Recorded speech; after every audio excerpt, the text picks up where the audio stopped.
How we doing, folks? So today I wanted to do something a little bit different than what I'm used to. I have decided that I want to make a video addressing President Zelensky's visit to the White House yesterday, or the day before, depending on when this video comes out. Regardless, I saw the final 10 minutes of that meeting, and like a lot of people, I was appalled. I was astounded that that meeting devolved into what it did. And I was curious to know how it got there. So I went searching on YouTube for the full meeting, and I found it. It's like 50 minutes in length, and I watched it in its entirety, and I still have lots of questions. But I wasn't sure how to go about answering them or like talking about them. And then I kind of like landed on like, well, what if I did like a reaction? But I don't want to take like bits and pieces and cutting them into things. Like, I don't want to do that. I want like an unadulterated like opinion piece. And I think the best way to do that is to react to the entire 50-minute meeting. So if you want, buckle up, get your popcorn.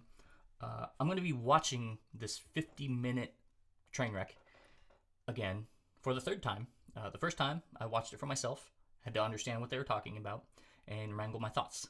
The second time was for this video, which apparently had bad audio, and now I have to refilm the entire thing and watch it again. So that is how I'm going to go about this video. If you don't like that, you don't watch it, I guess. I don't know. That being said, for transparency purposes, I am biased. Okay? I do not like Donald Trump. I do not like the Trump administration. And I think they are a threat to democracy. Okay? My opinion of that is not going to change. I don't know how people like this guy. He's like a slimeball used car salesman to the max. And I don't know how people can't see through the things that he says. It's frustrating. But I'm probably going to go into detail, like talking about that in this video. Just know that I don't like the guy. I consider myself a centrist of sorts. I don't lean too far left. I don't lean too far right. And I sort of address things as they happen. I find my information from a variety of sources, and I form an opinion from there.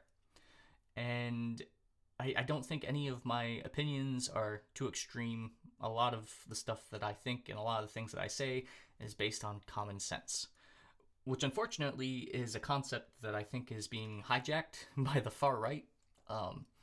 And slowly the far right gets bigger, and it pushes my centrist like philosophies to the left. So everything that I say that sounds fairly normal, that I address with like common sense, seems almost extreme at this point, because it's off center, and it shouldn't be off center. Just know that like I don't think I'm saying anything too insane here. Like, I feel as if the American public should sort of be ashamed by the conduct of our president between yesterday and the entire month of February. That is my personal opinion. Feel free to disagree with that if you'd like. Just know that if you agree with a majority of what this crazy old narcissist says, we probably aren't going to see eye to eye, and that's okay. Just know that this video probably isn't for you. I really don't want to watch this for a third time today, but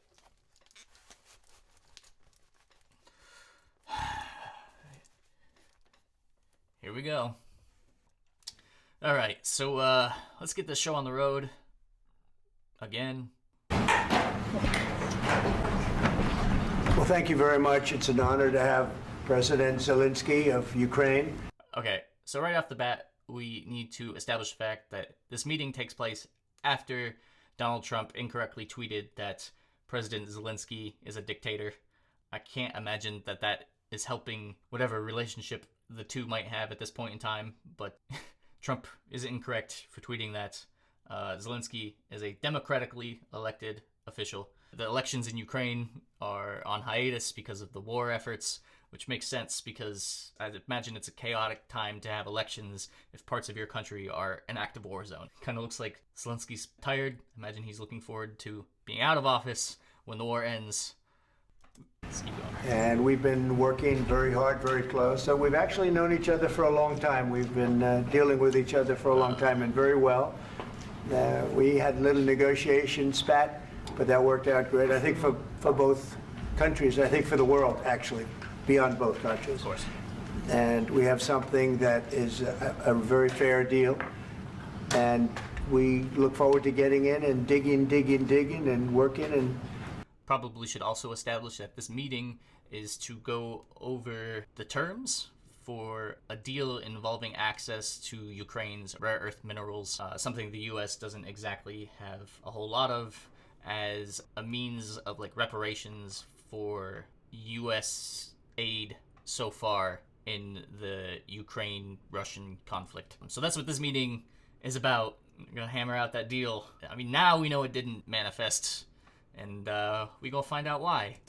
Getting some of the rare earth, but it means we're going to be inside, and it's a big commitment from the United States, and we appreciate working with you very much, and we will continue to do that. We have had some very good discussions with Russia. I spoke with President Putin, and we're going to try and bring this to a close. It's something that you want and that he wants. We have to negotiate a deal, but we've started the confines of a deal, and I think something can happen.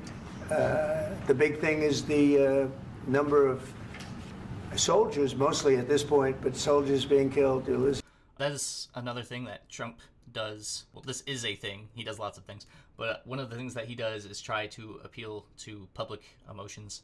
He will bring up, oftentimes, the amount of people who have died in the war on both sides. Both sides have great people. I don't know if anybody recalls that quote.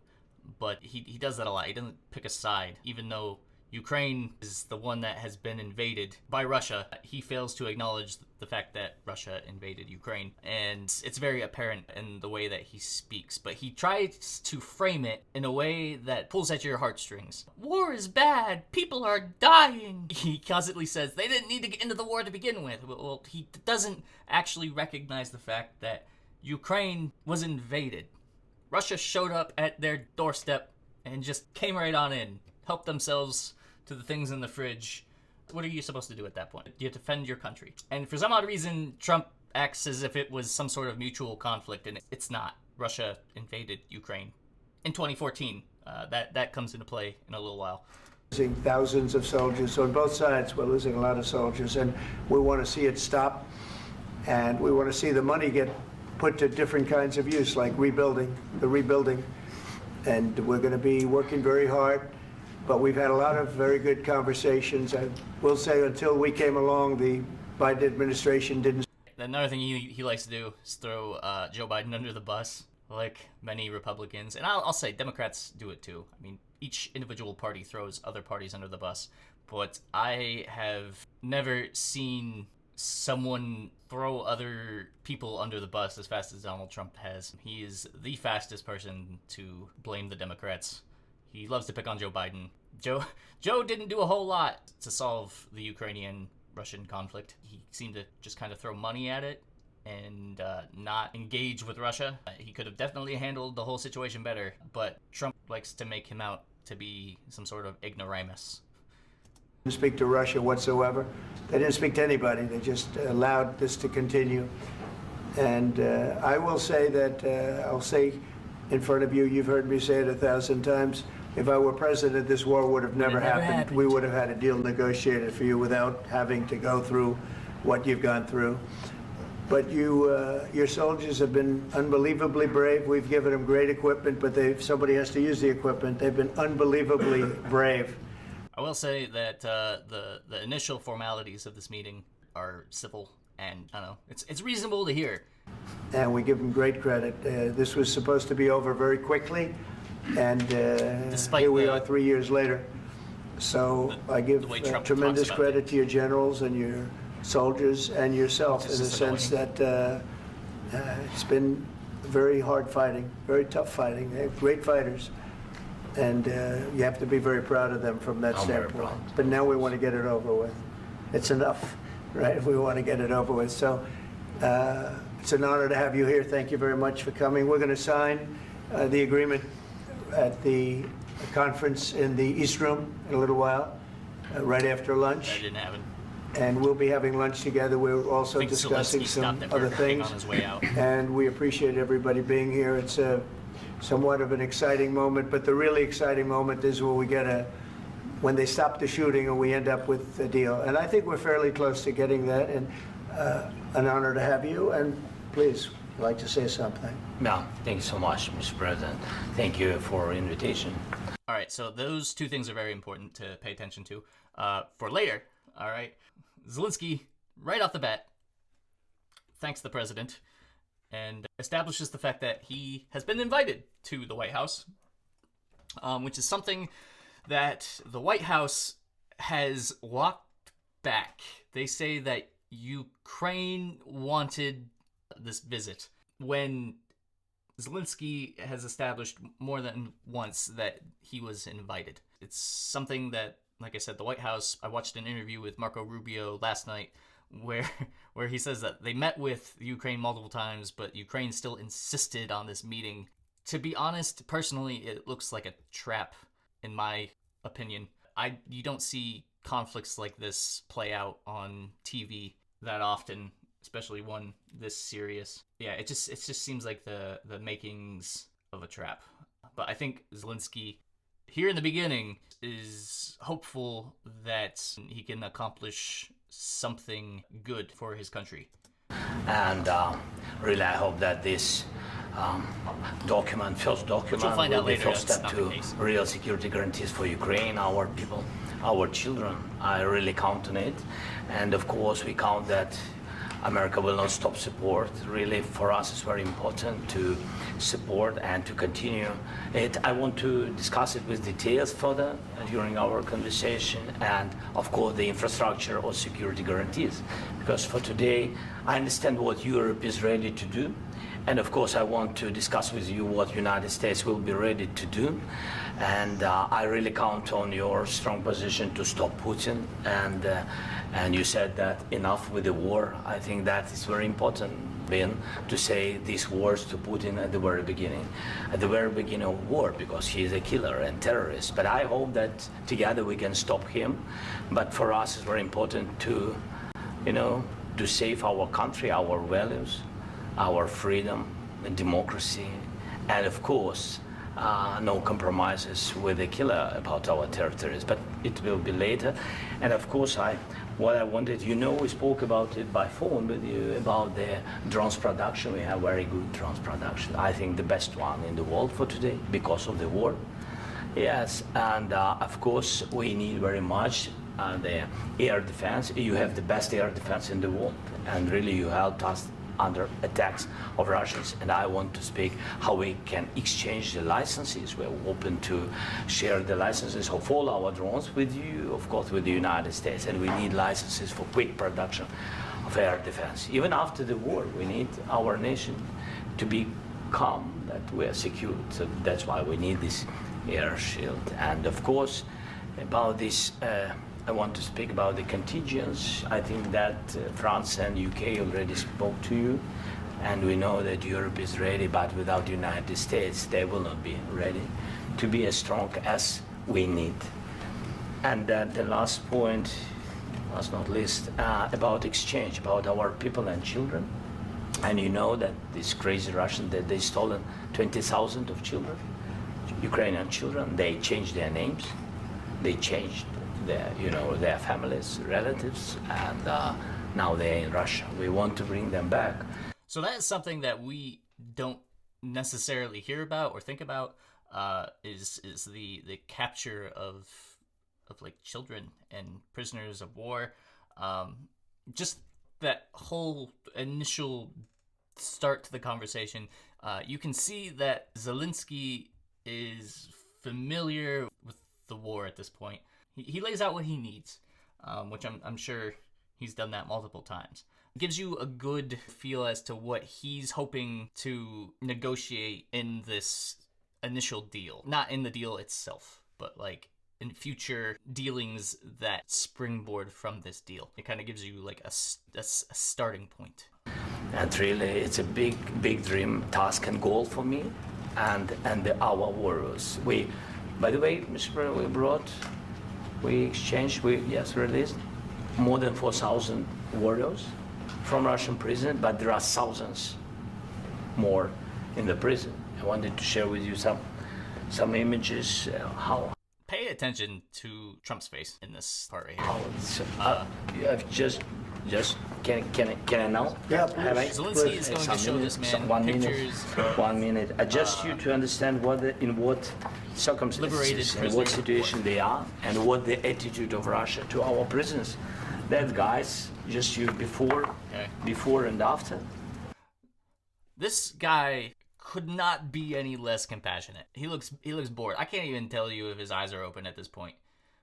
And you see before and after, just you to understand. Now thousands of such guys, ladies and men, there, and that, so they don't eat, they beat them, and they, so they do a lot of, bad things. He doesn't look like he So cares at all. out of, even during the war, there are rules. Everybody knows there are rules during the war. So these guys, they don't have any rules. You see that 50, 60 kilograms left, and a lot of such things. And I didn't want to show you what the changes with images of children, because I will share with you. And I mean, it's looking tragic. Yep, that's tough stuff. Tough stuff, indeed. I wanted very much to give you, and you see it.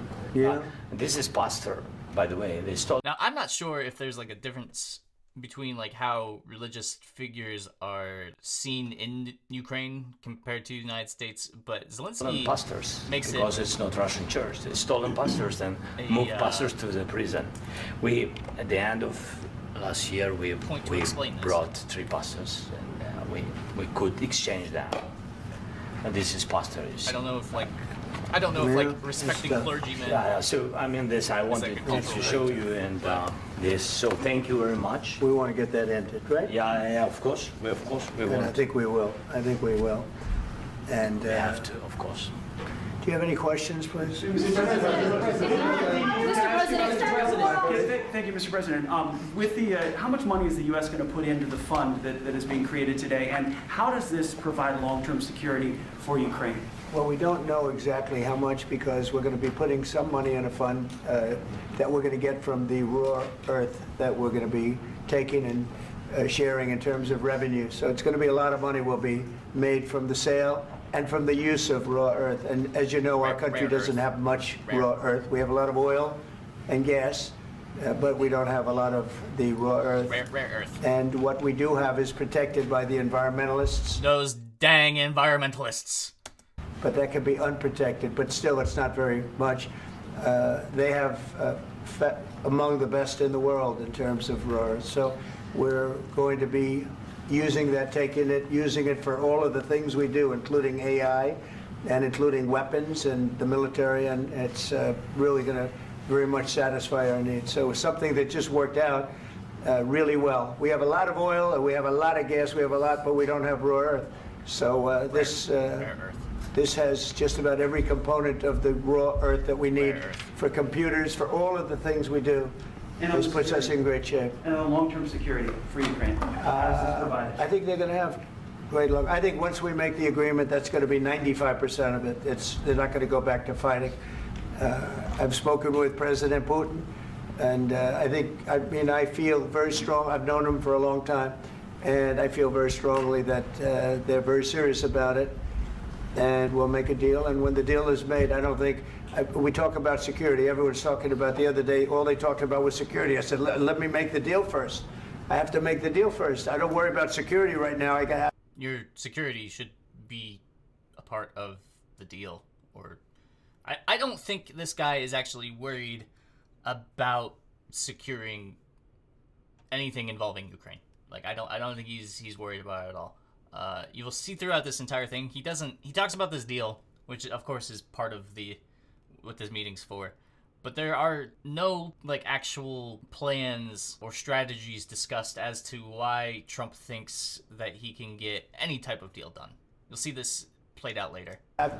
We have to have a deal, because right now, last week, 2,000 soldiers died on both sides. 2,000. And they're It's going back to appealing to your emotions here. losing 1,000, 2,000, 3,000 a week. So as we sit here and we talk, people are getting shot and dying on the battlefield. And, they're not American soldiers, but they're Russian soldiers and they're Ukrainian soldiers, and we want to be able to stop it. And we want to be able also to spend money on other things. We don't want to, this is a tremendous amount of money, and what the Biden administration did was terrible. They were giving money, but he had no security on the money. Europe, as you know, gave much less money, but they had security. It was in the form of a loan. Okay, so I'm pretty sure, if I recall correctly, Trump met with the French president there, and he definitely countered this whole thought. And I'm pretty sure Zelenskyy does it later here too. But I will say, getting returns for your money is a smart idea. In trying to negotiate a deal for rare earth minerals or any other type of resource is a smart idea. The problem is, I don't think this is a good faith deal. I think this deal is trying to be made in bad faith, and you can kind of see it because there's no real payoff. They don't talk about any type of securities for Ukraine or any reason as to why Russia would pull out of Ukraine. They don't go over any of that. They get their money back, and we didn't. And now, at least we're protected, because the American taxpayer has to be protected too. But this is an incredible agreement for Ukraine, because we have a big investment in their country now, and what they have, very few people have. And we're able to really go forward with very, very high-tech things and many other things, including weaponry that we're going to use in many locations, but that we need for our country. Mr. President, This allows us to do this. I'm sorry. Military aid. Yes, go ahead, please. If I can just, yes.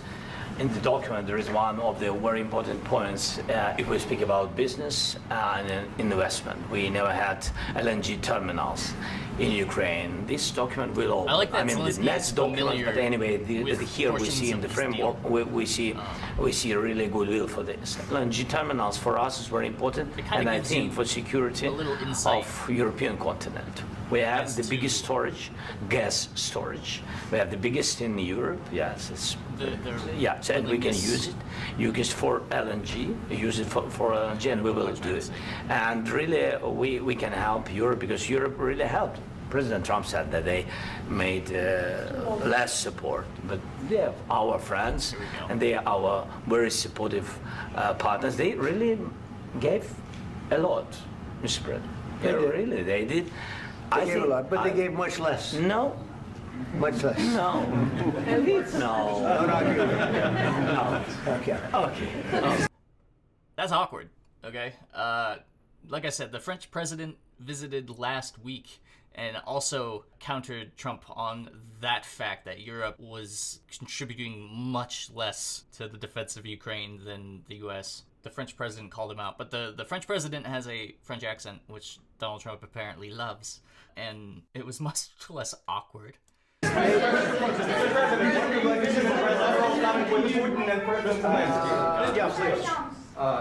Mr. President Trump, you have repeatedly called the deal with Ukraine as a historical one. All right, so something that the White House is doing, the Trump administration, is they're picking and choosing who is going to make up their press corps. For instance, neutral news sources, such as the Associated Press, from my understanding, aren't allowed the White House anymore. Hi, editing me here. I just wanted to pop in and do some clarifying after I did some research. My initial understanding of this topic wasn't as informed as it could have been. However, after doing some reading, I am here. It turns out that the White House isn't necessarily barring or banning any particular news agency from the White House itself. They're merely limiting the ones that are asking the president questions. The White House is doing this under the guise of diversity, which is ironic. They say they want to broaden the scope of the agencies that have access to asking the president questions, saying that they want to give an opportunity to the networks and agencies of media that the American people consume. This is a neat idea in theory. However, despite championing the idea of hiring the best person for the job, the Trump administration still hires the worst liars. Why do I say this? Because the Trump administration will simultaneously tell a lie and then reveal the fact that they are lying in the same sentence. My example here is White House Press Secretary Carolyn Leavitt saying this to announce the new change to White House press correspondence. I am proud to announce that we are going to give the power back to the people who read your papers, who watch your television shows, and who listen to your radio stations. Moving forward, the White House press pool will be determined by the White House press team. Mrs. Leavitt went on to say a select group of DC-based journalists should no longer have a monopoly over the privilege of press access at the White House. Wait a minute, that sounds like a worse version of a monopoly. Isn't there a word for that? You know, like when a single government has some sort of power over everything? Oh yeah, authoritarianism. And that's not giving power back to the people, that is giving control of who gets to ask the questions to the government. That is textbook authoritarian regime building right there. Who's going to ask the hard questions? We're going to see through the rest of this meeting a very important event taking place between the leaders of two countries that affect the rest of the world. And we're going to see the type of questions that are asked in such an important meeting. They're not hard-hitting important questions that inform the American public. I'm just going to say that right now. You're going to be able to see it. The president is stocking the press corps with softball players. These are slow-pitch questions, easy ones that stroke the president's ego and make everything sound great, instead of actual hard-hitting questions that need to be asked, that are informative and hold our government accountable. I go to the Associated Press for a lot of my general information. They're very good and non-biased. But my point here is the White House is stocking the press corps with these agencies that will throw them softball questions. And you'll see here. And as a president of the United States, you make historical decisions in other issues which affect America and other world. So what place in the world history do you want to take? And do you associate yourself with any famous historical figures? What kind of question is that to ask here? Yeah, I'd say George Washington, Abraham Lincoln. I would say I'm far superior to George Washington and Abraham Lincoln. Now, you know I'm only kidding, right? Because when I say that, the fake news is going to go wild. They're going to say he considers himself to be better than Washington, but you never know. You never know. He might be better than George Washington. You never know. They're going to say that I try to compare myself to George Washington, and I didn't. But you never know. I could be better than that guy. Like, what? If I recall, at one point he said that he was the greatest president since Abraham Lincoln or something like that. You never know. You never know. I don't compare myself to anybody. I'm here to do a job. We've had a great 35 days or whatever it might be, a month, a little more than a month. We've accomplished tremendous amounts. Not only this would be a very great achievement if we could get the war stopped and get them back to normalization. I think that's going to happen. We've had very good talks on both sides, as you know. But I think we've done a very good job, just generally. If you look at all of the things we've done in 30 days. 30 days, this man has tried to gut how the United States spends money, or has spent money. It drove the federal government into chaos. Like, Elon and Doge is a pox on American life as we know it. He's a pox on the government. It's absolutely just disgusting watching this guy work. But The way the Trump administration works is they will try to frame everything in their favor, everything positively. Everything is the greatest, everything is the biggest, the best. They make things sound like everything is going swimmingly, and it's not. Like, that's a hallmark of narcissism. And it's disgenuine. It just feels so fake. It's like a abusive relationship, how like on the outside everything is sunshine and roses, and in reality people getting black eyes and all your federal funding is frozen for some reason, and then it's not, and then it is, and then it's not, and then saying there's never been a opening for a president. The first month, there's never been a first month like we've had, and this is one of the very important things. This to me is one of the most important things, because we have tremendous death taking place as we speak, and I don't want to have that. You know, think of the parents, whether they're in Russia or Ukraine, think of the parents of all these people being killed needlessly. They came to our territory. Okay, right there. They came to our territory, all right? Zelenskyy knows that Russia showed up to invade them, all right? Zelenskyy knows who the bad guy is. He knows. Would have never started. This would have, if I were president, this would have never started. Mr. President, will you continue sending military aid to Ukraine after the U.S. signs this agreement with Ukraine? Yeah, we're going to be continuing. To President Zelenskyy, do you feel like the U.S. is on your side, that the President Trump is on your side? All right, this is a question. I think Zelenskyy handles this question very well, because I think he knows how to deal with Trump. You can see it a lot with the way foreign leaders work. They work around his ego. Zelenskyy knows that his people need help from the United States, and he knows that he has to acknowledge that Trump is helpful. He has to acknowledge his ego. At this moment. And watch how this works, okay? So Trump was asked a question first, and then Zelenskyy. Now, dictating, you'd think that Trump would take the first question. However, he defers to Zelenskyy. All right, watch. What do you think? He wants to know, do you think that, sort of a stupid question. He's right. I guess. What does he say? No? No, I don't think the president has my best interest in mind. We wouldn't be here if I wasn't. That's why I say. I think that the United States on our side from the very beginning of occupation, and I think that President Trump on our side, and of course, I'm sure that the United States President will not stop support. This is crucial for us. It's important for us. Yes. And Putin, the president, speaks about the people and the soldiers which are dying, but they came to our territory, they came to our land. They began this war, and they have to stop. And I think this is the question, with really the most important question. Can President Trump, I hope yes, with some other allies, to stop Putin, withdraw these enemies, our enemy, withdraw these troops from... So Zelenskyy has a very realistic approach to how this works. So if Ukraine falls, that leaves the rest of Europe vulnerable to Russia.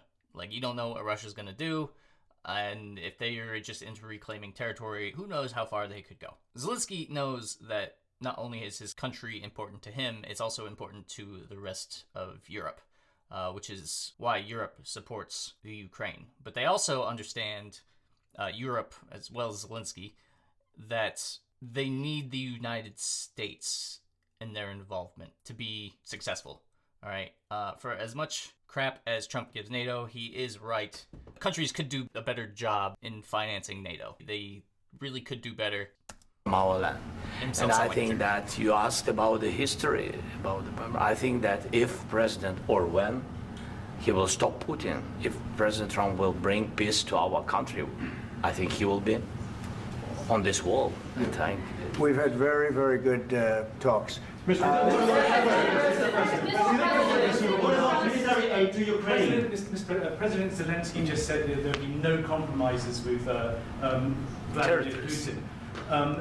I just wanted to ask both of you. Firstly, are there compromises that you think that President Zelenskyy is going to have to make?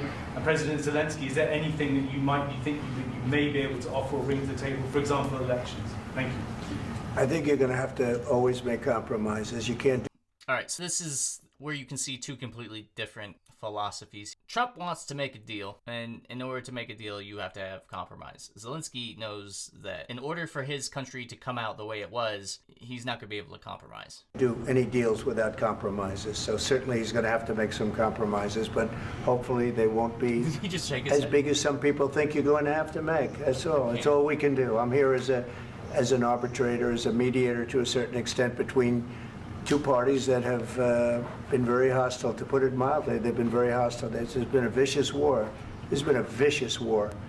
You know, it's a very level battlefield, and those bullets go out, and as I've said many times, we were talking about it with Pete. You can't just say Russia's many a bad times guy. the only thing stopping those bullets is a human body. And in the case we're talking about, generally young human bodies are stopping a lot of bullets.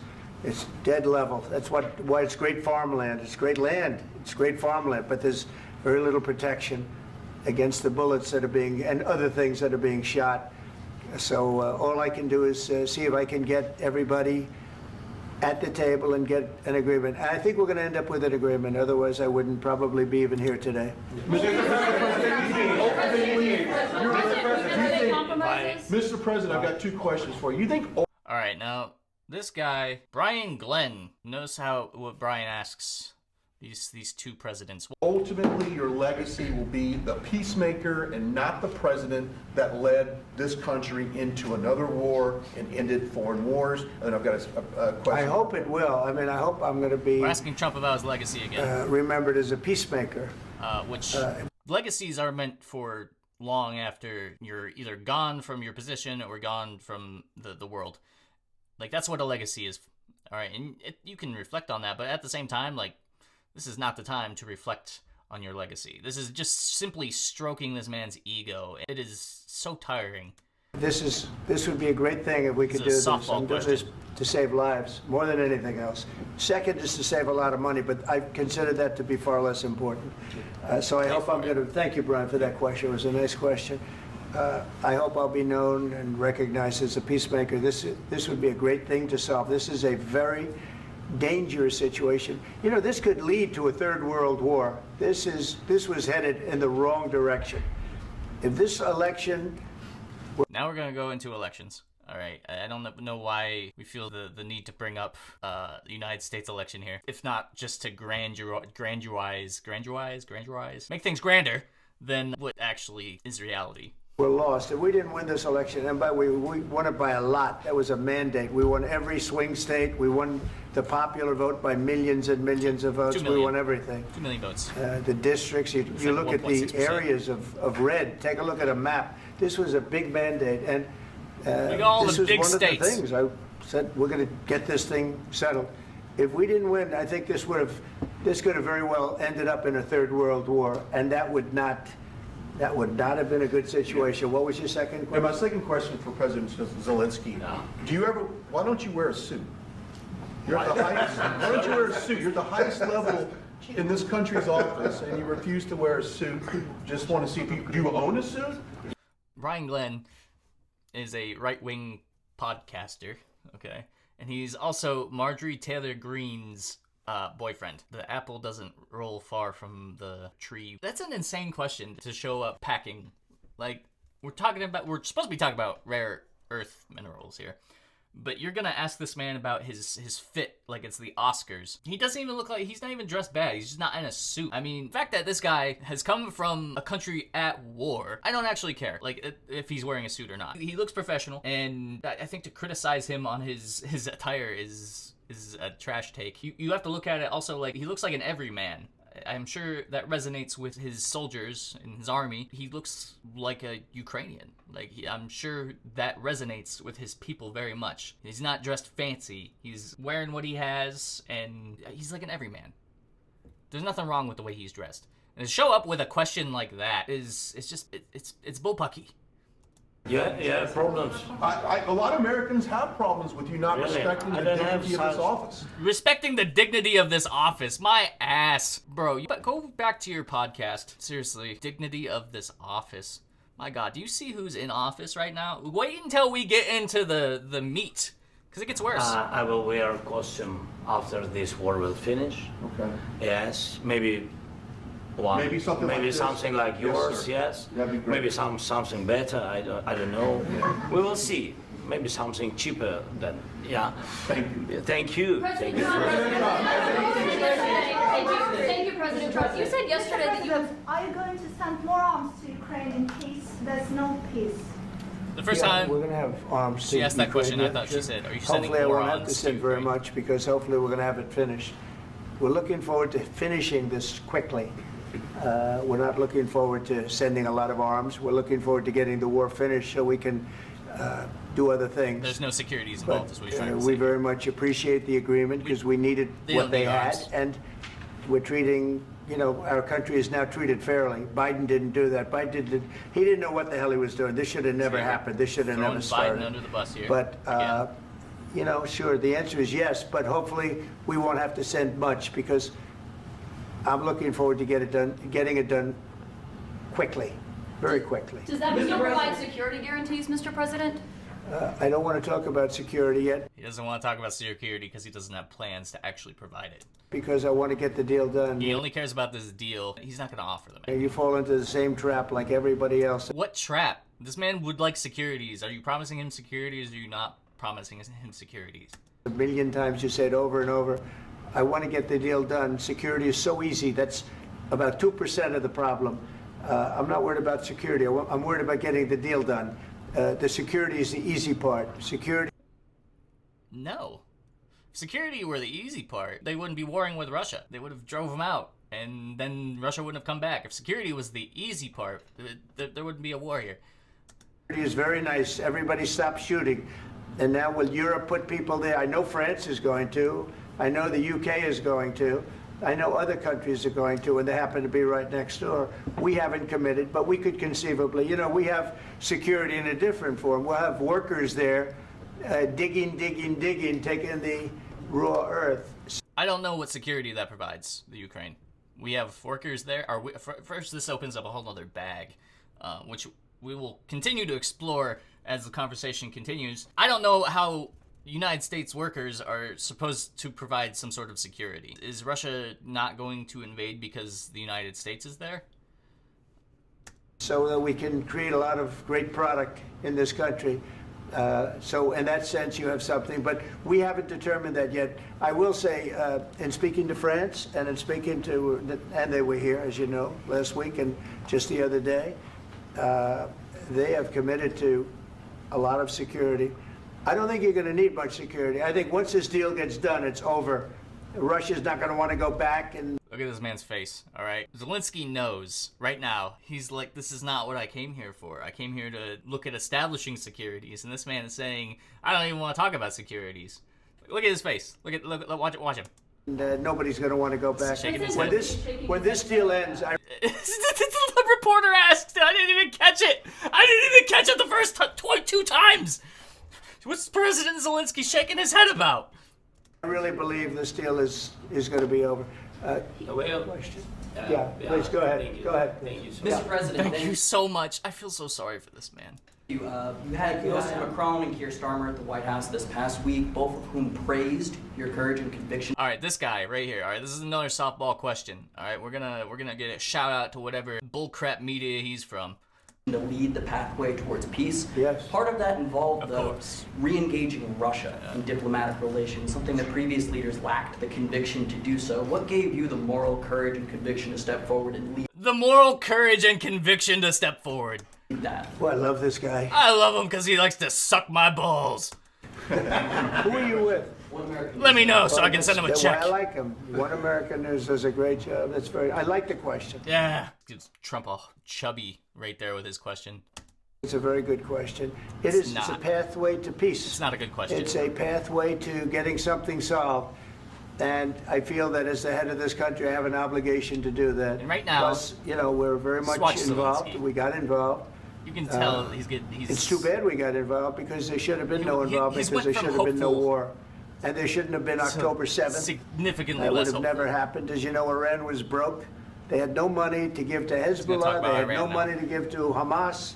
They were stone cold broke. And then under Biden, they became rich as hell. They went from no money to $300 billion in a period of 4 years. And they gave a lot of that money away, and you see what happened. And that's a real mess also that we hope to be able to solve. But no, I appreciate your question very much. I feel I have an obligation to try and do something to stop the death. If I can answer, yes, if I can answer, sorry, please. And I do like your clothing, by the way. Yeah, really? Even though I think he's a Yeah, great guy, yeah. by the way. But I don't know if you two like each other. But you know what?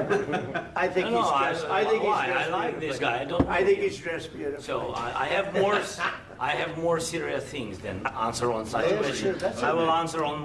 He does. He's got more serious things than this. Also, I don't think anybody realizes. All right, we have to throw this out there. They have issue with his clothing, but they've made it a point. You can't see it in this, but at the very beginning in certain shots, they have made a bigger deal, like the suit question, rather than like why did you bring your title belt? Like you could have asked that question. Like why is that important? And why does it need to be displayed on camera? You could have asked about that, but instead you're asking him about his suit. I like the belt though. Hi, editing me popping back in here real quick.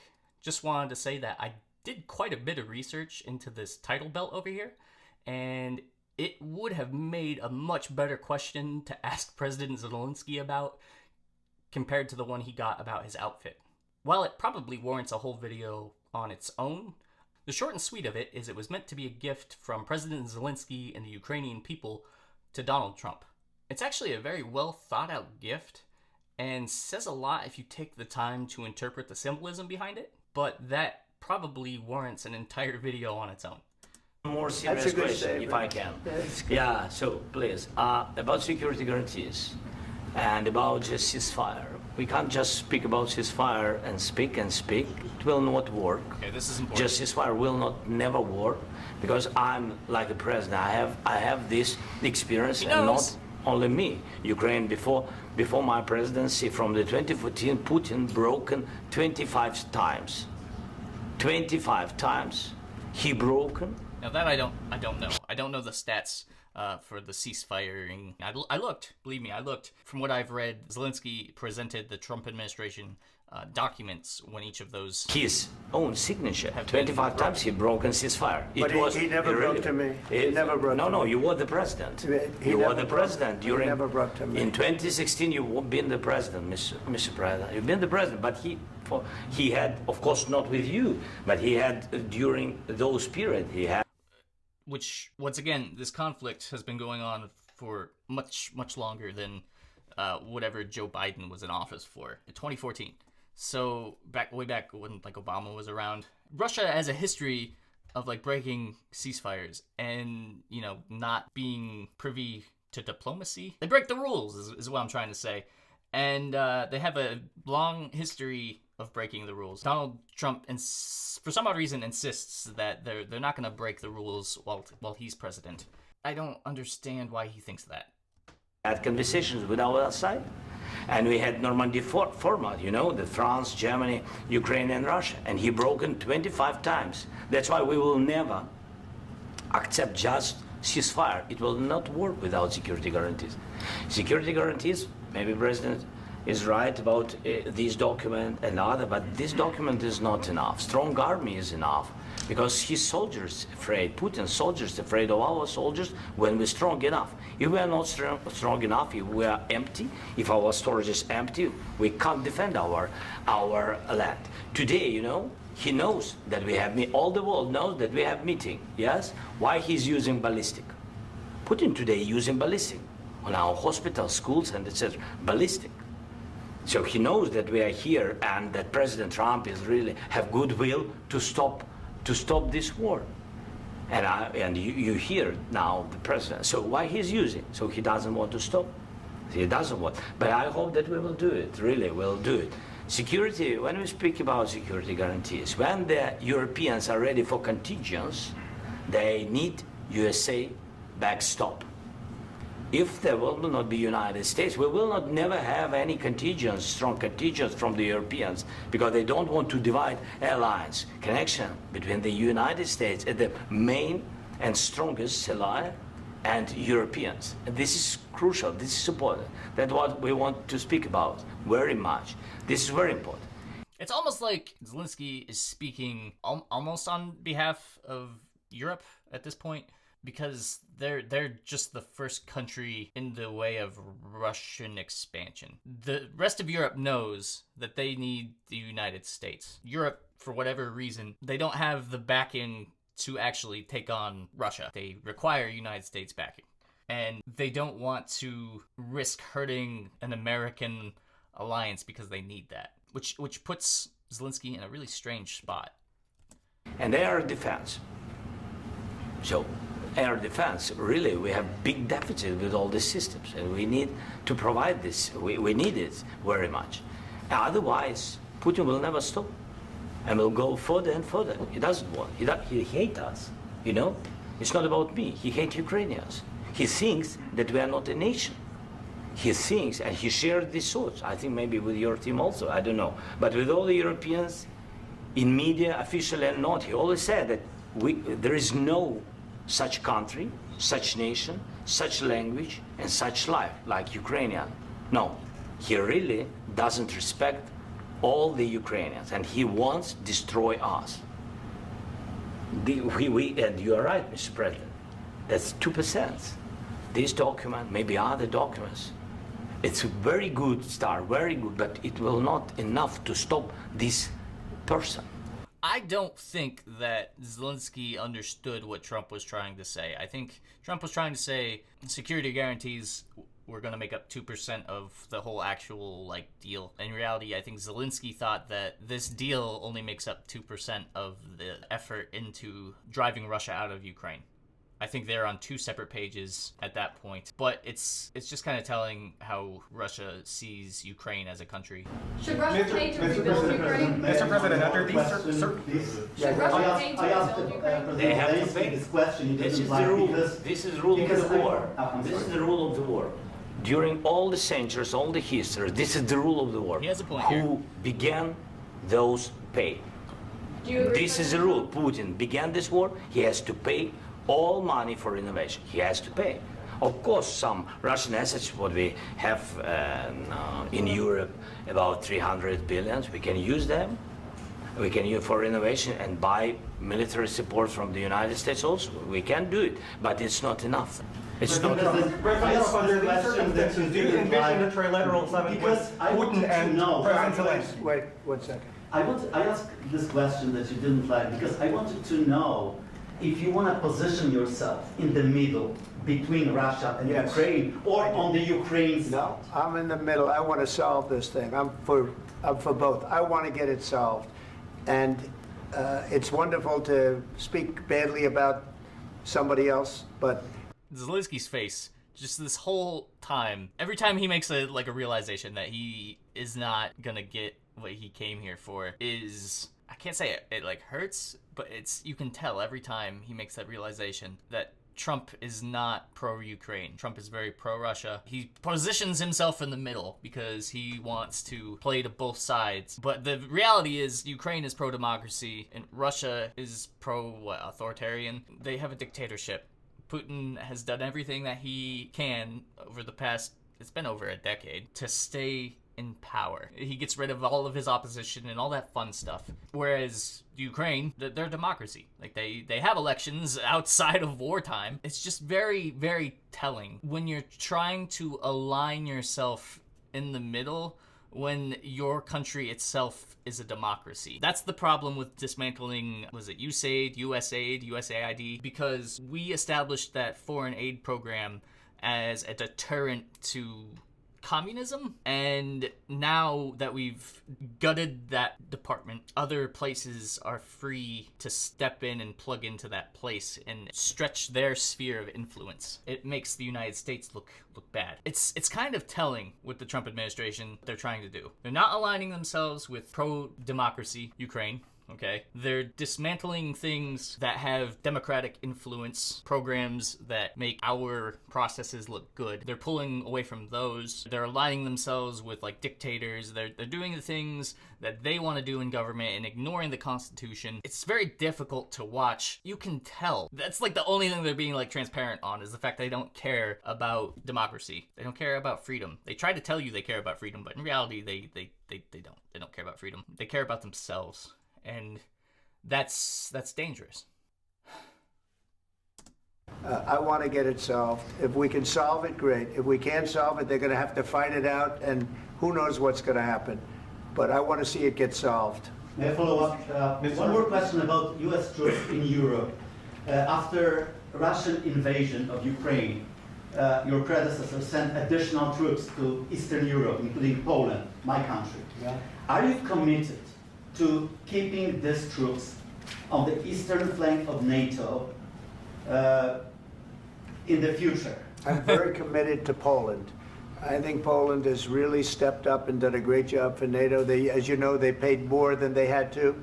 They are one of the finest groups of people I've ever known. I'm very committed to Poland. What about Baltics? Poland's in a tough neighborhood, you know. What about the Baltics? He doesn't even know about the Baltics one. The Baltics, they got a lot of, it's a tough neighborhood too, but we're committed. We're going to be very committed, and we're committed to NATO. But NATO has to step up, and the Europeans have to step up more than they have. And I want to see them equalize, because they are in for far less than we're in, and they should be at least equal. You understand that? Why is the United States, we have an ocean in between, why is the United States in for so much more money and other things as Europe? With that being said, and as you said, they've also been obviously very helpful, but we have put in far more than they have, and I think they should equalize. Mr. President, This guy's shaking his head. I'm curious to know how much between NATO funding between the U.S. and Europe. Let's see. How much do NATO members spend on defense? I don't know. This is a BBC article. Members of the military alliance pledged to spend at least 2% of GDP on defense per year by 2024. 23 of the 32 members are expected to have achieved that. So that leaves, what, 10 more? The U.S. has called for NATO allies to spend 5%. Poland was expected to be the top spender. Okay. For the second year running, 4.1% GDP. So that's less than the 5% which the U.S. is calling for. Estonia in second place. The U.S. in third at 3.4. It's been the same level as it has been spending for the last decade. The UK came in at 9th on the list. So it's like 2%. Yeah. NATO spending is, that's a thing. Anyway, continue. Sorry. I was curious about the agreement again today. What changed between the first time that Secretary Bessent gave President Zelenskyy the agreement and today for the signing? We made a deal. So what was the deciding factor? I'm a business person. We made a deal. That's what changed. Mr. President, I didn't think we were going to make a deal, and we ended up making the deal, so that changed. Mr. President, what and how do you envision a trilateral summit with President Zelenskyy and Putin? I don't know, but well, they don't like each other, I can tell you that. Okay? They do not like each other. This is not a love match, and it's unfortunate. That's why you're in this situation.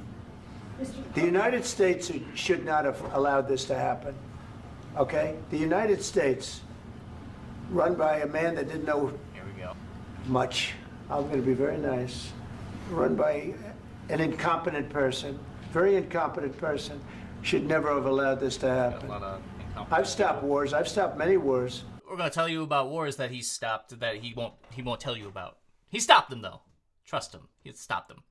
On top of that, I stopped wars, too. I'm not going to tell you about them. But there are like four wars that I personally have stopped. I'm not going to tell you about them, okay? But my war-stopping capabilities rival this man's, all right?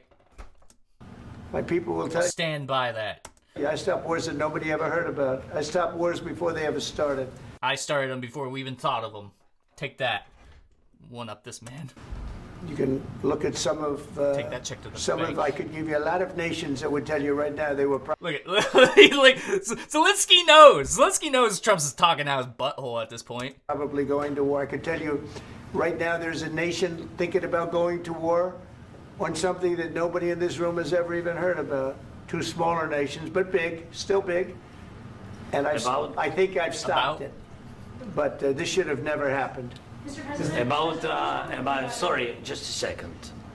About any negotiations. First of all, I want really to tell you, and I think that everybody understands that Ukraine, more than Ukrainians, nobody wants to stop this war. But at the future, any negotiations, it's understandable that two sides of the war, not Russia and the United States, because this is not the war between Russia and the United States. This is war of Russia against Ukraine and Ukrainian people. So these two sides will be at the anyway will be at the negotiation table. Then of course United States, like the strongest partner of the Ukraine, and of course Europe. I think Europe is very important. I want to speak about it with the president.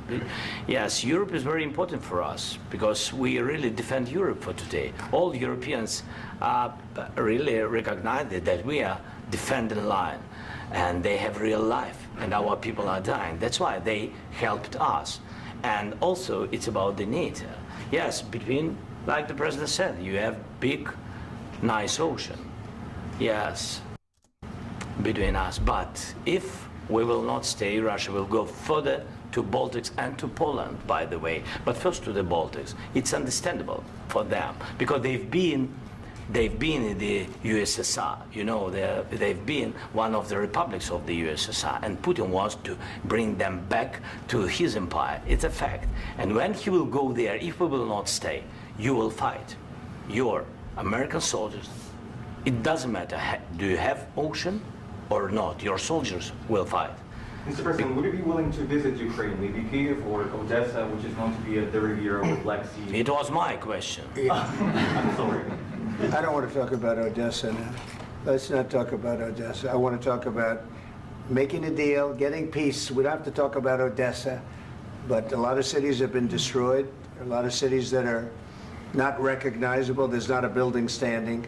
No. Okay, so this is where Zelensky gives Trump a little bit of insight into what a warring country looks like, one that's been invaded.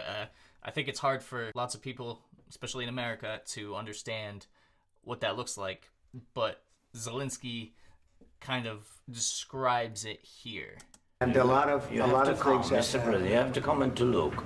No. We have very good cities. Yes, a lot of things have been destroyed, but mostly cities alive. And people work, and children go to school. Sometimes it's very difficult. Sometimes closer to front line, children have to go to underground schools or online. But we live. Ukraine is fighting, and Ukraine lives. This is very important. And maybe it's Putin is sharing this information that he destroyed us. No, he lost 700,000 people, 700,000 soldiers. He lost everything. Yes. Sure. Mr. President, one more. I mentioned Poland. Please, go ahead. When did you last speak with President Putin, and what did he say that? A couple of days ago. And what did he tell you that gave you the assurance that he wanted peace? Well, that's what I do. My whole life is deals. I know pretty good. Okay, so this is where Trump tells us that his assurance is literally, trust me, bro. There's no assurance that Putin is coming to the table or trying to stop warring with Ukraine. I have no idea where Trump is getting this notion that this Russian dictator is gonna stop advancing towards Europe. And I've known him for a long time. He knows him for a long I've dealt with him for a long time. He had to suffer through the Russia hoax. You know, Russia was a hoax. It was all Biden. It was nothing to do with him. So he had to suffer through that, and he was able to do that. I think that he wants to make a deal, and he'd like to see it end. That's all I do. That's what I do. My whole life, that's what I do, is make deals. And I'm in the middle of a mess, because this is a real mess. It's a very dangerous one. If this doesn't get solved now, it's not going to get solved for a long time. So I hope we're going to get it solved. In the back, please. Thank you, Mr. President. Prime Minister Starmer claimed repeatedly that his government believes in free speech and was not engaged in censorship. But his country's government arrests people for memes and thought crimes, and even more worrisome is pressuring it's a Hungarian dictator American Trump met companies with the other day. to censor Americans on its behalf. How can he be a reliable, trustworthy partner when he says things that are demonstrably false on such an important topic? Well, we actually spoke to him about that yesterday, and we thought they took it very, very much too far. JD was very strong on it. So was I. So was Marco. And we've been speaking to him about it. Marco, would you like to say something about it? We have concerns, obviously, with the conduct of those, particularly as it impacts Americans. And there's real concern that American speech, which is online, could fall into the hands of British or any country's jurisdiction. And so this is a point the Vice President made at Munich, and I think it's a very compelling one, that what unites us with Europe, as much as anything else, is these shared values, and one of them being free speech. And so if Americans are threatened by it, we're going to need to take action in that regard. Mr. President. It's actually a very important question. We spoke about this in detail with the Prime Minister, the Foreign Secretary, and others at lunch yesterday, and I know that Secretary of Commerce Lutnick followed up in private meetings last night. This is really important. We believe Americans have the right to speak their mind, even if we in this room disagree with them. They have the right to speak their mind in the public square, which is often online these days. And we're going to defend that right as it pertains to American companies and American citizens vigorously if we have to. I do think that under the President's leadership, we're going to find common ground with our friends in the UK on this question, but it remains to be seen. The principle. Is he wearing eyeliner? I've read that he wears eyeliner, and it kinda, I can see it. That will guide us is we believe in free speech in this country, and we'll fight for it for American citizens. Mr. President, on the deal, is there any other oil and gas component to the deal? Is it all critical? A little bit. We'll see. On LNG? But we're not really looking for that so much. We got a lot. We have more than anybody in the world, by far. So no, we're not talking about it too much, but a little bit. I think it affects also, but for the most part, no. And sir, is there any agreement from Ukraine to purchase U.S. LNG as part of the deal, or is that on the table at all? No, we don't need that. Mr. President, I just wanted to ask you about, you just mentioned that you'd spoken to Vladimir Putin a couple of days ago. Just to be clear, that. Okay, so this is where we're not being very transparent about certain things. That's a new call, not the one that you... I've spoken to him on numerous occasions. Okay, and how was the latest call? What did you discuss? How did it go? Are you serious with that question? I am. It went well. Okay, I don't understand why we haven't heard any recordings or read any transcripts of these calls between Trump and Russia. We had this play out on national television. I don't understand why we haven't seen any of the correspondence between Russia and the United States. It's literally Trump saying, yeah, Putin told me this. No, he totally, trust me, we're good. It's like, what? I understand, like, there's a security element to this, but, like, at the same time, I don't trust this guy, and I don't trust Putin. I feel like this is a giant setup for Zelenskyy. This reporter has a very good question. What are you talking with the dictator on the phone about? What are you talking about with your best friend, Putin? Tell me. Like, tell the American people, because I have a feeling it's not anything good. I think we're going to have a deal. On the minerals deal, Mr. President. These people think it's funny. It's like, why would you think that's funny? That's an important question. Some of those minerals are in the east of Ukraine, not far from the front lines and in areas that Russia has occupied. This is a very good question. I don't know if Zelenskyy was talking to this lady, but at the same time, this woman has a very good question, and I hate the way Trump responds. Will you direct President Putin to withdraw his forces from those areas if there's U.S. interest? Well, we'll take a look at the time. We have a lot of area. It's a very big area we're talking about, so we'll take a look. I'll study that, and I'll see. And who would protect those minerals if they are U.S. interest? Would that be Ukrainian forces? They'll be protected. The agreement will protect them. U.S. The forces? agreement, yeah, we're signing an agreement. Right, but what if Russia tries to invade or there's Russian aggression in their spots? I just told you I don't think that's going to happen. And if that were going to happen, I wouldn't make a deal. If I thought that was going to happen, I wouldn't make a deal. Some people may wonder why. You know, they ought to focus on CNN. All right, so this reporter is asking a very valid question. What happens if Russia continues to do what they've done for the past however many years, exactly like Zelensky's been trying to talk about this entire meeting. What if Russia just continues into Ukraine? What happens to the folks either mining those assets, because remember, Americans could be mining those, or the people protecting those assets? Who's supposed to protect them? Like, what happens? Like, plan B. What's plan B? And this man, instead of explaining what plan B is, he's not even explaining what plan A is. He just tells you that there's an agreement and that we're not going to get attacked. Why? I don't really know. It's super frustrating. And instead of like explaining the plan or the agreement, he just goes into chastising CNN. It's the biggest pain in the butt. I don't understand. I have no idea how any of this agreement's going to work. Like, believe me, there are probably people out there smarter than me who probably understand it. But at the same time, I see right now, you've got the Ukraine, and you've got Russia, and then you've got United States in the middle, right?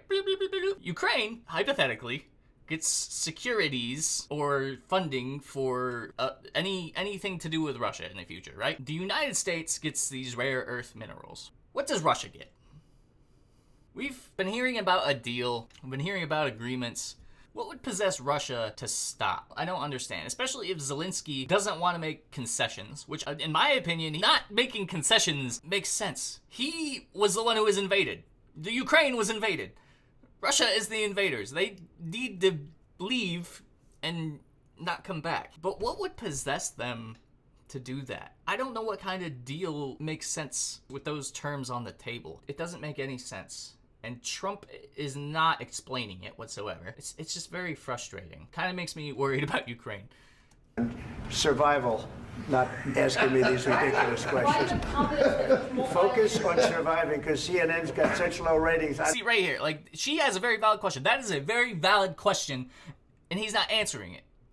Why? Why can't he answer that? Why can't he just simply say, this is why I am confident Russia is not going to continue through Ukraine? Why can't he say that? Why can't he address who's going to be like mining these minerals and who will be defending these minerals? Those are things that we need to know too. I don't think they're going to survive. Let's go. Please go. I already mentioned Poland. Poland was under Russian control for decades after the Second World War. When I was a kid, I looked at the United States not only as This man has a very valid thought process here. Most powerful country, richest country in the world, the country that has great music, great movies, great muscle cars, but also as a force for good. And now I'm talking with my friends in Poland, and they are worried that you align yourself too much with Putin. What's your message for them? Well, if I didn't align myself with both of them, you'd never have a deal. I feel like that's a non-answer. All right. Zelenskyy left without making a deal. We need to keep bringing that up. Is this meeting comes off the rails here in about a minute and a half, and he left without a deal. Trump is not aligning himself with the Ukraine. He's not providing them with any securities. He's aligning himself with Russia. And I see that statement echoed online. The United States is like aligning themselves with the bad guys, and it's very much changing how the world sees us, and that's disheartening as an American. Like, because I want to believe that we're the good guys as well, and I want to believe that we promote democracy and freedom and all of the good things that I was raised to believe. But then I see this trash happening, and it's so disheartening to think of us as bad guys on the world stage. You want me to say really terrible things about Putin and then say, hi, Vladimir, how are we doing on the deal? That doesn't work that way. I'm not aligned with Putin. I'm not aligned with anybody. I'm aligned with the United States of America and for the good of the world. I'm aligned with the world. I don't think he is. I don't think he's aligned with the world. And I want to get this thing over with. You see the hatred he's got for Putin. It's very tough for me to make a deal with that kind of hate. He's got tremendous hatred. And I understand that, but I can... Right here, Zelensky's like... I can tell you the... He's like, of course I hate this man. He showed up one day and started killing my people. Why would you not hate this man? The other side isn't exactly in love with, him either. So... It's not a question of alignment. I'm aligned with the world. I want to get the thing set. I'm aligned with Europe. I want to see if we can get this thing done. You want me to be tough? I could be tougher than any human being you've ever seen. I'd be so tough. But you're never going to get a deal that way, so that's the way it goes. All right, one more question. Hey, I will respond to this. So look. Okay, so this is where things start to break down because J.D. Vance opens his big dumb mouth. Because up until then, this meeting's just kind of been a meeting. It hasn't been a very productive meeting, in my opinion. It's been two guys talking about two different things mixed with like softball questions, and then now we have J.D. Vance open his big dumb mouth. For 4 years in the United States of America, we had a president who stood up at press conferences and talked tough about Vladimir Putin, and then Putin invaded Ukraine and destroyed a significant chunk of the country. Once again, Russia invaded Ukraine in 2014. The path to peace and the path to prosperity is maybe engaging in diplomacy. We tried the pathway of Joe Biden of thumping our chest and pretending that the President of the United States' words mattered more than the President of the United States' actions. What makes America a good country is America engaging in diplomacy. That's what President Trump is doing. Right there, he's just talked himself into a circle. We're pointing that out right now. Donald Trump, he's talked a lot about a deal and deals. That's all he's talked about. He hasn't said one thing that he's going to do for the Ukraine. He hasn't said anything like that. He's been like, yeah, they're going to give us some minerals, and, you know, he refuses to acknowledge that Ukraine was invaded. These are the actions that you see. The failure to talk about the bad guy. Like I said, it's a big bad elephant in the room that our president is failing to acknowledge. He is wearing eyeliner. Anyway, so Vance talks about some diplomacy, and Zelenskyy here tells him about Russian diplomacy. Can I ask you? Sure. Yeah? Yeah. Okay. So he occupied it, our parts, big parts of Ukraine, part of East and Crimea. So he occupied it on 2014.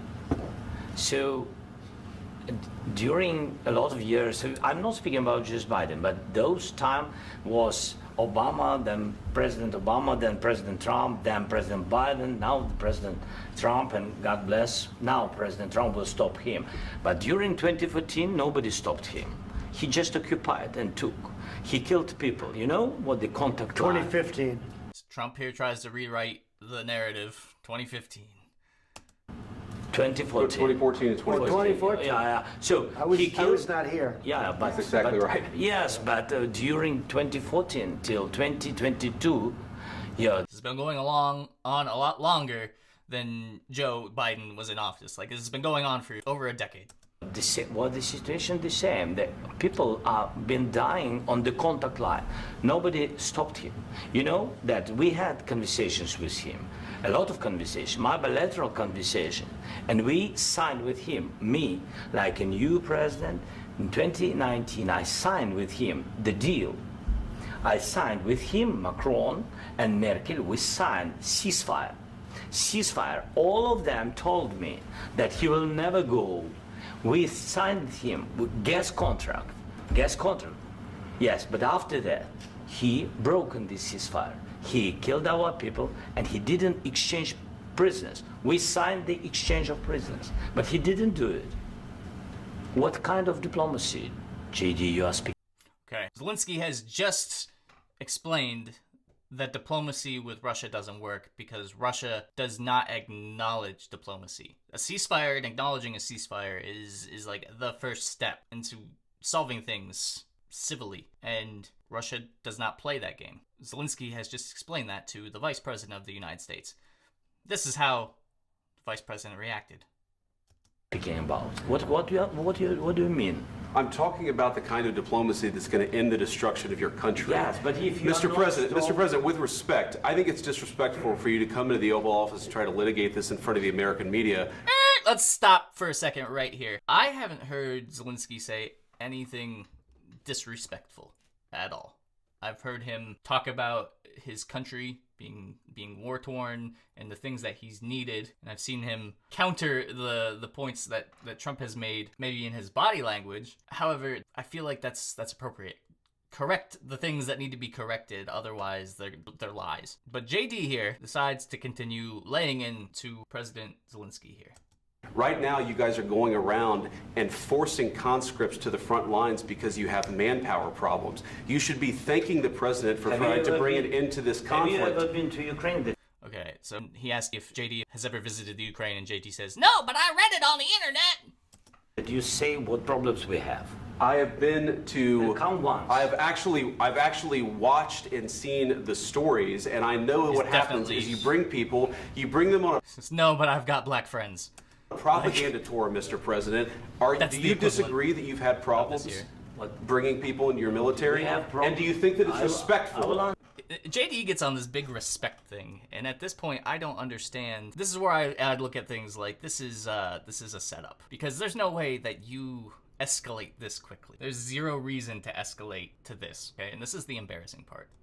To come to the Oval Office of the United States of America and attack the administration that is trying to prevent the destruction of your country. A lot of questions. Let's start from. This is where the MAGA mindset comes in. They'll ask 4,000 different questions, and you will answer one, and then they'll ask you 400,000 more. They won't let you finish. There's no fighting it, because they will argue 400,000 different things, and they're all in circles. That's JD's strategy right here.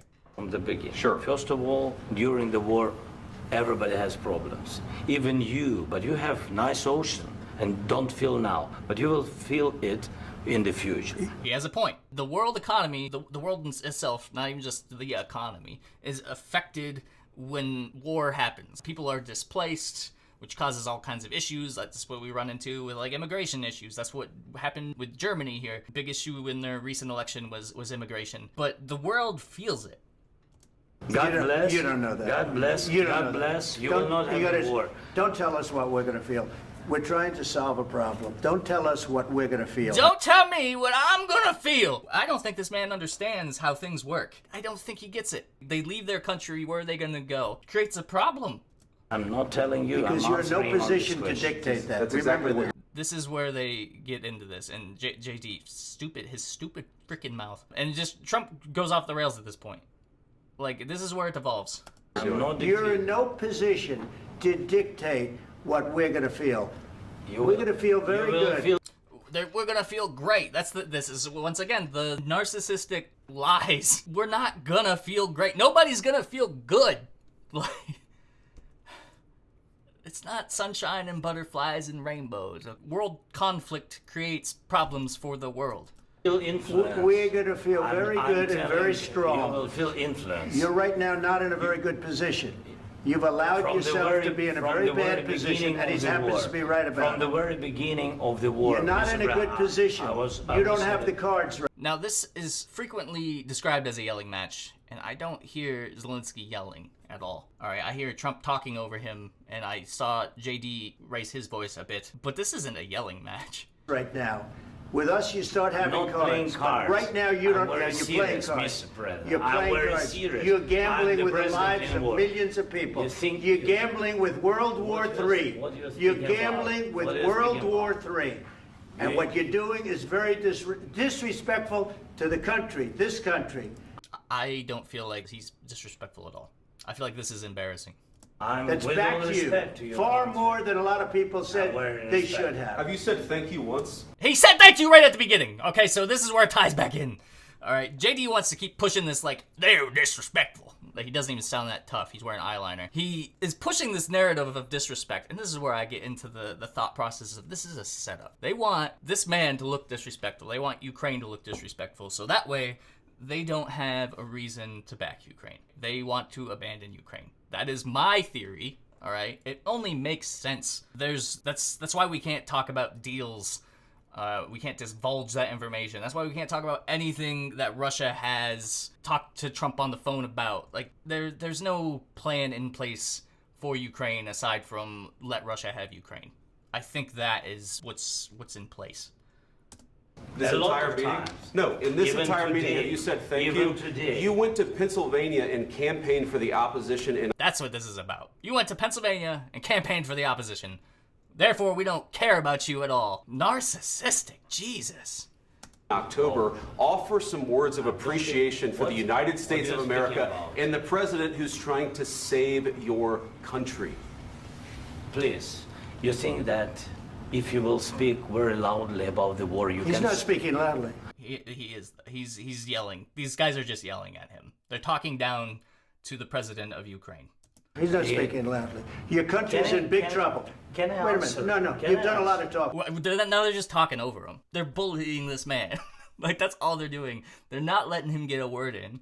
They're lying about the conflict in his own country. It's embarrassing. This is freaking shameful. Your country is in big trouble. I know. You're not winning. You're not winning this. You have a damn good chance of coming out okay because of us. Mr. President, we are staying in our country, staying strong from the very beginning of the war. We've been alone, and we are thankful. I said thanks You haven't in been this alone. cabinet, You and haven't not been only alone. in this cabinet. We gave you, through I this said stupid thank you. president, 350... And this is where Trump goes off the rails, talking about God knows what. I'm sure people more familiar with the situation know, but a lot about Joe and Hunter Biden. $50 billion. You voted we gave for you your military president. equipment, You and you voted men for are your brave, president. but they had to use our military. What about if you didn't have You our invited military me. equipment, Once again, Zelenskyy reiterates the White House invited him. You invited if me you to didn't speak. have our military equipment, this war would have been over Trump is the one yelling. Trump is yelling at the leader of another country. in 2 weeks. In 3 okay? days, I heard it from Putin. In 3 days, this is something Maybe new. less. In 2 Maybe less. weeks, of course, yes. It's going to be a very hard thing to do business like this. I Again, tell you. just say thank you. I said a lot of times to American people. Accept that there are disagreements, and let's go litigate those disagreements rather than trying to fight it out in the American media. When They're speaking to this man like he's a child, and that's embarrassing.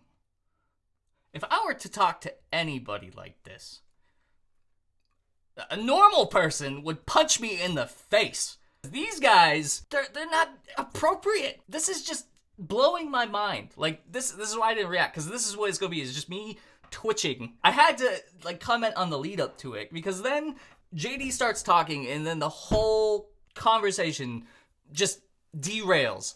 And even if there were results going to happen, there's no results now. It's so embarrassing. Let's continue. Why not? We got time. you're wrong. We know that you're wrong. But you see, I think it's good for the American people to see what's going on. I understand, sir. I think it's very important. That's why I kept this going so long. Once again, I get into the theory that they're just abandoning Ukraine and using this as a reason to do it. Like, I kept this going for so long. I definitely did this. Yeah, definitely. I wanted people to see this. I don't think Zelenskyy was as outraged as they had expected, and they needed the powder keg to go off, and it didn't happen, and so they had to act as the powder keg. I still don't think Zelenskyy is as angry as he could be. They're just talking and yelling at him and making a giant scene, and it's like, why are you treating this man like this? You have to be thankful. You don't have the cards. Thankful. You're buried there. You're people are dying. I can tell you You're again, running I low know. on soldiers. Listen, Please, you're running Mr. low President. on soldiers. It would be a damn good thing. Mr. And then you tell us, I don't want a ceasefire. I don't want a ceasefire. I want to go and I want this. Look, if you could get a ceasefire right now, I tell you, you take it so the bullets stop flying and your men stop getting killed. Of course, we want to stop the war. But you're saying you don't want a ceasefire. But I said to you, I want a ceasefire. with guarantees. Because you'll get a ceasefire faster than an agreement. Putin doesn't pay attention to ceasefires. We've already established this. Our people about ceasefire, what they think. That wasn't with me. For you what, that wasn't with me. I don't know why Trump That was with thinks a guy named Biden who was not a smart person. Here we go. That was with Obama. President. It was your president. Excuse me. That was with Obama, who gave you sheets, and I gave you javelins. Yes. I gave you the javelins to take out all those tanks. Obama gave you sheets. In fact, the statement is Obama gave sheets and Trump gave javelins. You got to be more thankful, because let me tell you, you don't have the cards. Basically, they're telling them you need to kiss the ring. You need to suck up to this man. I don't even think they'd give him what he wanted, even if he sucked up to him at this point. With us, you have the cards. But without us, you don't have any cards. One more question to Mr. Vice President. I'm sorry. It's going to be a tough deal to make. Here we go. Because the attitudes have to change. What if Russia breaks ceasefire? Important question right here. And this is the way the leader of the free world answers it. What if Russia breaks peace talks? What do we do then? I understand that it's a heated conversation right now. What are you saying? She's asking, what if Russia breaks the ceasefire? What if anything? What if a bomb drops on your head right now? Okay? What if they broke it?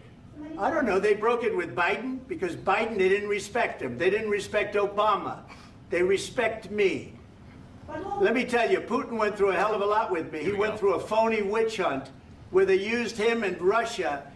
Russia. You ever hear of that deal? That was a phony Hunter Biden, Joe Biden scam. Hillary Clinton. Joe Biden, Hillary Clinton, Democrats, Pizzagate, eating babies. Ah! That's...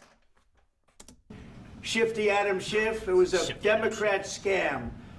And he had to go through that. And he did go through it. Poor Putin had to go through all of that. Had to watch his buddy suffer. We didn't end up in a war. And he went through it. He was accused of all that. He was a trooper. Such a patriot. Stuff. He had nothing to do with it. It came out of Hunter Biden's bathroom. It came out of Hunter Biden's bedroom. It was disgusting. And then they said, oh, the laptop from hell was made by Russia. The 51 agents. The whole thing was a scam. And he had to put up with that. He was being accused of all that stuff. All I can say is this. He might have broken deals with Obama and Bush, and he might have broken them with Biden. He did, maybe. If it walks like a duck and it talks like a duck, it's probably a donkey if it's Donald Trump. There is a history of Russia not acknowledging pacts they've made. If we're really talking about Russia not adhering to anything Obama or Biden or Bush, but Trump is different, I mean, fourth time's the charm, right? That's the phrase? It's not the phrase. He didn't. I don't know what happened, but he didn't break him with me. He wants to make a deal. I don't know if you can make a deal. I can fix him. He's a good guy. The problem is, I've empowered you to be a tough guy. I've empowered you to be a tough guy. What? I don't think you've empowered him to be a tough guy. I think he is a competent leader in wartime, and I think that you... I don't know what you've done. You've made a mess of things, that's for sure. And I don't think you'd be a tough guy without the United States. And your people are very brave. But you're either going to make a deal or we're out. And at this point, I think Zelensky's out. He knows that he's not getting help. If we're out, you'll fight it out. I don't think it's going to be pretty, but you'll fight it out. But you don't have the cards. But once we sign that deal, you're in a much better position. But you're not acting at all thankful. And that's not a nice thing. I'll be honest, that's not a nice thing. You need to take the page from this young man from this weird website who gave my balls a nice tug earlier. Take some notes from that guy, President Zelenskyy. All right, I think we've seen enough. What do you think? I think we've seen enough. What do you think? I think we got it. We got it. We get the take. Is it good? Yes? No? What do you think? Do we get it? Do we nail it? This is going to be great television, I will say that. It's because it's what they want. All right. We'll see what we can do about putting it together. Thanks. I think that they'll see what they do putting it together. They're gonna edit it right. Can I need the back of this? We'll see. I don't know. Guys, come on. Wait, Thumbs up. Guys, come on. Let's move, please. And then JD gives him a little attaboy. This footage was provided by Fox 29 Philadelphia. So that was how Zelenskyy's visit to the White House went yesterday. It was embarrassing. I don't know any other words for it. Especially that last 10 minutes. I wanted to make sure that I wasn't missing anything. It turns out that I don't think I missed anything. Zelenskyy was nothing but respectful. I don't see where Vance needed to make this glaring argument about disrespect, because I don't see him being disrespectful. I definitely think they tried to outline Zelenskyy as being disrespectful, but he definitely was somebody who came off as the leader of a country at war, trying to solve it, understanding the entire situation. Putin's not going to stop. He's not going to adhere to demands by anybody. He's just going to keep going. Trump is, for whatever reason, convinced that Putin's his friend and is gonna stop. And I don't think that's a thing. That's what they want you to think. I don't think there's any plans in place to help Ukraine. I don't think there is. I think this was a show. I think it was a setup. There's a reason why we haven't gotten any details about plans or security guarantees or anything like that. And it's because there aren't any. So what I keep going back to is Trump is anti-democracy. Like, if you were pro-democracy, you'd be supporting Ukraine right now. You would be preventing the spread of the Russian influence. Instead, Trump, he wants to be Putin. Like, let's be honest with that. Like, you can see the dismantling of the democratic curtain, the freedom curtain. Like, you see that with not stopping Russia at Ukraine, and then the dismantling of American influence in other countries. Like, they're just giving Russia other footholds. They're giving China other footholds. They're not restructuring any of these things. They're either not doing anything about them or they're pulling out. It's hard wrapping your head around what's going on in the United States right now. I don't know. I hope my reaction came off as genuine.